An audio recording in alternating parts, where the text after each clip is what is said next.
हमारी body fat कैसे store करती है, कौन से ऐसे स्टबर्न एरियाज हैं जहां हमारा फैट स्ट्रांग होता है। तो आज की वीडियो में मैं आपको यही बताऊंगा। अस्सलाम वालेकुम and welcome to my channel abubakar.fitness। आज मैं आपको ये बताऊंगा कि हमारी बॉडी का फैट को स्टोर करने का प्रोसेस क्या है।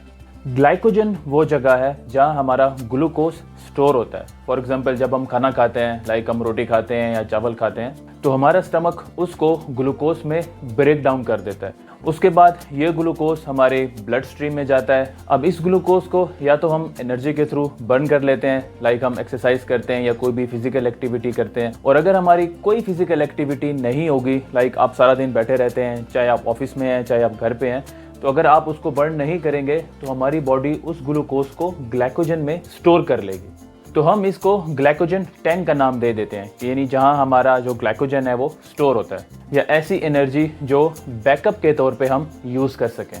अब जैसे आप कार्बोहाइड्रेट्स लेते हैं, लाइक आप रोटी खाते हैं या चावल खाते हैं, तो ये आपकी बॉडी में जाके ग्लूकोज में कन्वर्ट हो जाएंगे। ग्लूकोज आपके ब्लड में जाएगा और आप उसको बर्न नहीं करते, लाइक आप रेस्ट मोड पे हैं, कोई फिजिकल एक्टिविटी नहीं है आपकी, तो क्या होगा कि ग्लूकोज आपके ग्लाइकोजन में जाके स्टोर हो जाएगा। उसके बाद आप दूसरा मील लेते हैं तो यही हो रहा है, तीसरा मील लेते हैं फिर भी यही होगा। तो अब क्या हो रहा है कि आपका ग्लाइकोजन टैंक जो है वो फुल हो रहा है। इसी तरह आप चौथा, पांचवा और छठा मील ले लेते हैं। अब आपका टैंक फुल है और आज आपने एक्सरसाइज भी नहीं की और कार्बोहाइड्रेट्स भी आप बहुत हाई ले रहे हैं, तो नेक्स्ट डे आप अगेन कार्बोहाइड्रेट्स लेते हैं और इसी तरह आप 3 से 4 दिन तक करते रहते हैं। तो अब क्या है कि ग्लाइकोजन टैंक तो फुल है, तो ग्लूकोज जो है वो ग्लाइकोजन टैंक से बाहर आ जाएगा और ग्लाइकोजन में स्टोर नहीं होगा। और अब जो ग्लूकोज बाहर आ रहा है वो अब आपके फैट में कन्वर्ट होना शुरू हो जाएगा। तो देखें, 3 चीज़ें हैं।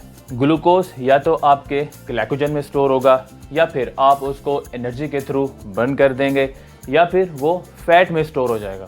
तो अब बॉडी जब ग्लूकोज को फैट सेल्स में कन्वर्ट करेगी तो ये फैट सेल्स आपकी टमी के फ्रंट पे स्टोर होना शुरू हो जाएंगे। तो अब ये प्रोसेस चलता रहेगा और आप अपने कार्बोहाइड्रेट्स के मील भी डेली ले रहे होंगे, तो अब आपके फैट सेल्स इंक्रीज होना शुरू हो जाएंगे। आपका बेली इंक्रीज होता जाएगा फैट सेल्स की वजह से, क्योंकि आपके कार्बोहाइड्रेट्स का इनटेक ज़्यादा है। तो इस चीज़ से फ़र्क नहीं पड़ता कि आप सिंपल कार्बोहाइड्रेट्स ले रहे हैं या कम्प्लेक्स कार्बोहाइड्रेट्स ले रहे हैं, क्योंकि अगर आप कार्बोहाइड्रेट्स का इंटेक बहुत हाई करेंगे तो आपके फैट सेल्स ज़्यादा बनेंगे।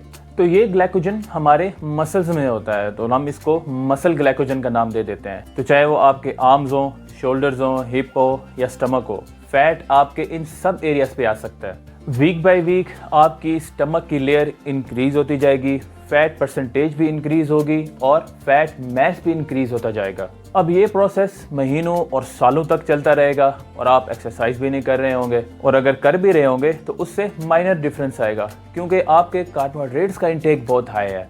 स्किन की लेयर आपकी थिक से थिक होती जाएगी और अब जो स्टमक का मसल ग्लाइकोजन है वो फैट से बहुत पीछे रह गया। तो लेट्स सपोज ये आपके मसल ग्लाइकोजन का एक टैंक है। अब जब आप हाई कार्बोहाइड्रेट्स मील लेते रहेंगे तो ग्लूकोज यहाँ से बाहर आया और फैट सेल्स बनते बनते यहाँ तक पहुँच गए। तो अब इन दोनों में डिफरेंस बहुत ज़्यादा हो गया। तो अब हमने इस फैट को बर्न कैसे करना है, क्योंकि हमारा ग्लाइकोजन तो फुल हो गया। अब हमने करना ये है कि ग्लाइकोजन के स्टोर्स को डिप्लीट करना है, यानी ग्लाइकोजन के लेवल्स को नॉर्मल लेके आना है। तो अब हमने ग्लाइकोजन को कैसे खाली करना है, तो ये मैंने 6 मील्स में इसको डिवाइड किया है। तो अगर आप दिन में 3 मील लेते हैं तो बेशक आप इसको 2 दिन में कंप्लीट कर लें।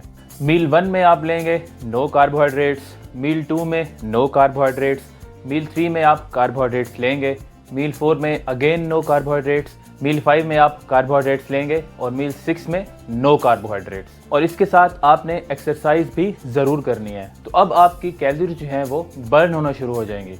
और अगर आप चाहते हैं कि बॉडी आपके फैट की कैलोरीज बर्न करे, लाइक आपका फैट ज़्यादा से ज़्यादा बर्न हो, तो आपको प्रोटीन का इंटेक जो है वो अच्छा रखना होगा। तो पहले जैसे आपका कार्बोहाइड्रेट्स और फैट का इंटेक ज़्यादा था और प्रोटीन का इंटेक लो था, तो अब आपने कार्बोहाइड्रेट्स और फैट्स का इंटेक लो कर देना है और प्रोटीन का इंटेक हाई कर देना है। तो अब आपकी बॉडी क्या करेगी कि स्टोर्ड फैट सेल्स को एनर्जी में कन्वर्ट करके बर्न करना शुरू कर देगी, क्योंकि आप बॉडी को कार्बोहाइड्रेट्स की सप्लाई नहीं दे रहे। तो अब ये प्रोसेस रिवर्स हो जाएगा और ग्लाइकोजन के स्टोर्स खाली होना शुरू हो जाएंगे। तो जैसे जैसे आप अपने कैलोरिक डेफिसिट को कंटिन्यू करते जाएंगे तो आपका फैट भी डे बाय डे कम होना शुरू हो जाएगा।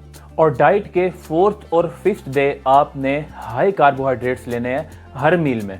लाइक जितने भी कार्बोहाइड्रेट सोर्सेज हैं, रोटी, चावल, दलिया वगैरह, इनका इंटेक आपने हाई रखना है। उसकी वजह यह है कि अगर हम एक ही टाइप की डाइट को फॉलो करते रहते हैं या कम कैलोरीज लेते हैं और उसको ज़्यादा अरसे तक लेते रहते हैं तो हमारी बॉडी उसकी यूज टू हो जाती है और इसी वजह से हमारा वेट स्टक हो जाता है। तो हाई कार्बोहाइड्रेट्स के बाद आपके जो ग्लाइकोजन के स्टोर्स हैं वो अगेन फुल होना शुरू हो जाएंगे। तो नेक्स्ट डे जब आप लो कार्बोहाइड्रेट मील लेंगे तो उनके लेवल्स अगेन कम होना शुरू हो जाएंगे। तो इस सारे प्रोसेस के बाद आपके जो ग्लाइकोजन के लेवल्स हैं वो नॉर्मल हो जाएंगे, आपका जो एक्स्ट्रा फैट है वो भी ख़त्म हो जाएगा और आपकी बेली फ्लैट हो जाएगी। तो आपने इस डाइट के प्रोसेस को 3 से 4 महीने तक फॉलो करना है। हाई कार्बोहाइड्रेट्स जब आप लेंगे तो आप 2 ग्राम पर पाउंड ऑफ बॉडी वेट के हिसाब से लेंगे। लाइक 1 kg के अगेंस्ट आप 4 ग्राम्स कार्बोहाइड्रेट्स लेंगे।